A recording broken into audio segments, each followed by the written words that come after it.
Baldur's Gate 3 exploded in a way I think very few people could have expected. For many, it was the combination of a legacy IP, the ongoing growth of D&D's popularity, and the absolute magic that Larian brought into the game. But one of those key ingredients will be moving on to different things, which has caused some consternation and, yeah, some sadness in the BG3 community.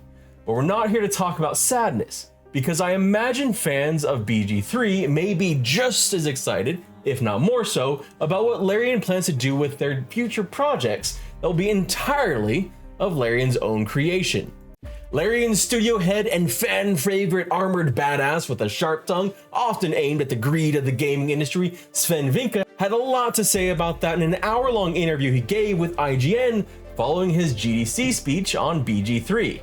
More to say than even the length of that title I just gave him. He gave us a lot of detail on how the decision came back and how the plans from the future actually predate Baldur's Gate 3. There were a lot of constraints making D&D, and the 5th edition is not an easy system to put into a video game.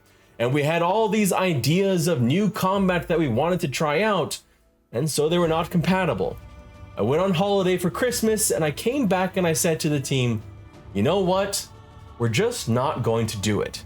We're going to shift around and we're just going to start doing these other things that we talked about we were going to do, that we actually planned on doing before we started on BG3. We always said those were the plans for afterwards.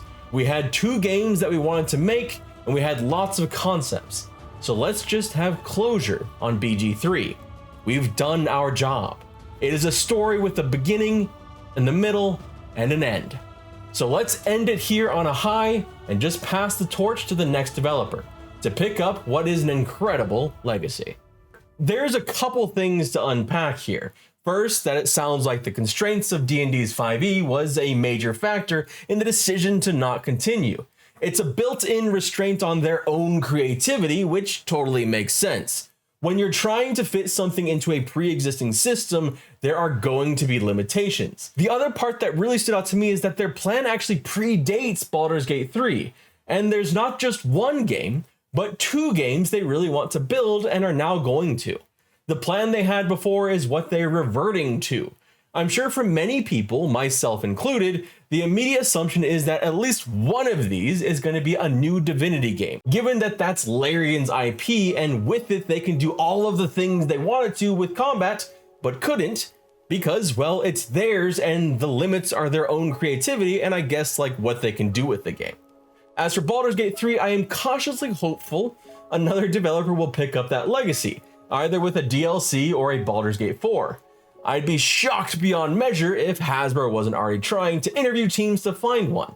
But finding a team that can follow Larian's magic will not be easy, and I think any new Baldur's Gate project will come with a healthy dose of skepticism, as it should.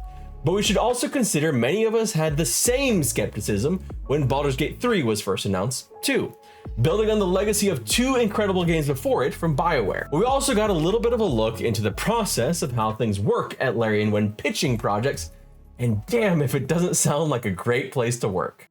So I'm always the one where it starts with the initial idea, and then I give it to the team and they start iterating over it and turns it into something much better. During Baldur's Gate 3, I pitched to them what the next game would be, and I had a PowerPoint and I showed it and I said, it looks like this and it's going to be this, and if I see they're excited, then I say, okay, we're going to be doing that. Because if they're not excited, then it's back to the drawing boards. And so there we were, very, very excited by a couple of new things that we were planning on doing. And then the pivot to start doing Baldur's Gate 3 DLC was expected, because it's what you do.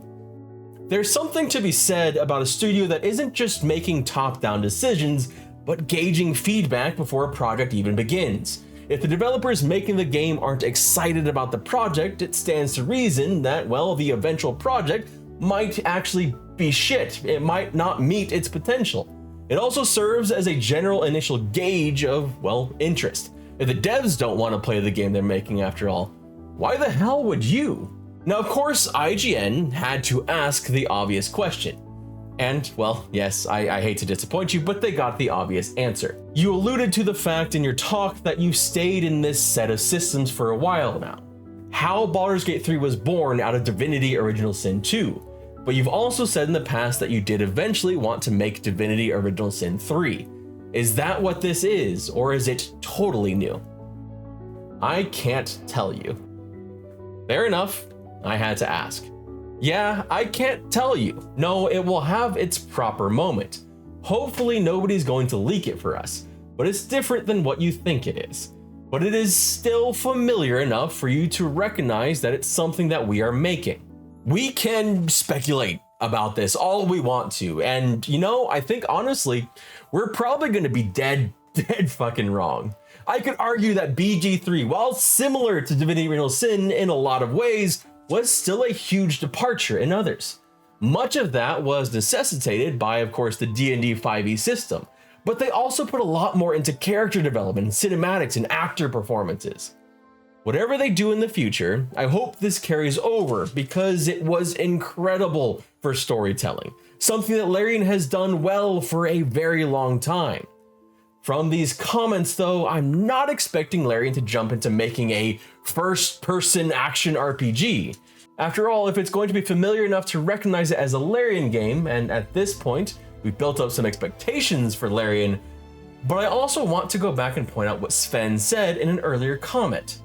We had 2 games that we want to make, and we have lots of concepts. So let's just have closure on BG3. We're not far removed from Sven's tweets about working on a fishing game, which of course could have just been a joke, or it could be real, or it could even be a solo project. But I think the existence of 2 game ideas alone brings up some interesting possibilities. A Divinity 3 and 4, a fishing game, something else entirely. We honestly won't know until we get more concrete details from Larian, but many of us will be waiting with bated breath. But the fact that the studio themselves, coming off of their monstrous success, are excited to be doing something new and not going back to Baldur's Gate 3 is enough to garner my interest. One thing I hope they don't get rid of though is how Larian makes their games, how they make them special. The N+1 system he expanded upon in the interview with IGN. I remember learning that if you just completely ignored all the characters and ran straight to where you're supposed to go, Shadowheart just comes up running to you like it's, hey, wait, I've got this thing. That's our N+1 design, to make sure that it always works regardless of what you do. So in action, so that principle gets applied.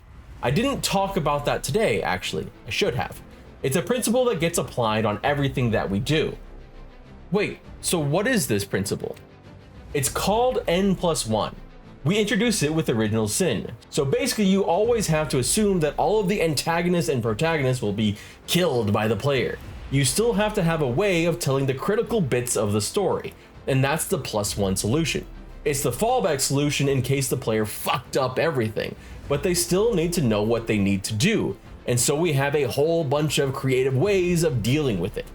So Shadowheart and her Githyanki artifact, she had 24 versions of giving you, I think, at some point. I don't actually know what the actual number is, it might even be more. The 24 versions of giving you the artifact just so that you would not be hindered as you were walking through the game. This element, this approach, I think is a key to why Baldur's Gate 3 was just so impactful. Because it allowed for discovery, it allowed for exploration, it allowed for you to do different things. The moment that cemented Baldur's Gate 3 as my greatest game of all time was when I failed to save Isabel. And the following massacre was so intense, so thick with story and remorse and sadness that I thought it was intended. And to an extent, it was. It was one of those permutations. As Swen had put it, I, the player, had fucked everything up. So Jaheira was there to tell me what to do next. If I hadn't messed up, I'd have had multiple options. I'd have had Isabel, for example. Shit. It's the careful craft involved though, the strength of game development to make paths equally viable, equally canon. It's what I expect and hope to see in Larian's future games. And thankfully, the head of the studio isn't going anywhere, as he plans to still be working on Larian for some time to come. But now I want to hear from you. If you could pick any new project for Larian, what would it be? Naturally, sorry, I apologize, but it cannot be Baldur's Gate 3 DLC or a Baldur's Gate 4. For me, I think I'd love to see a Divinity Original Sin 3. but I'd be equally interested to see them go somewhere new. All I ask is that they give the same care to story and character development that they always have. I mean, it was that care and concern for their characters that made sure we didn't get Tiefling Asterion, right? You can find more of that right here, and yeah, it's interesting. My name is Redford Flynn. Thank you so much for watching, and I hope you have a wonderful day.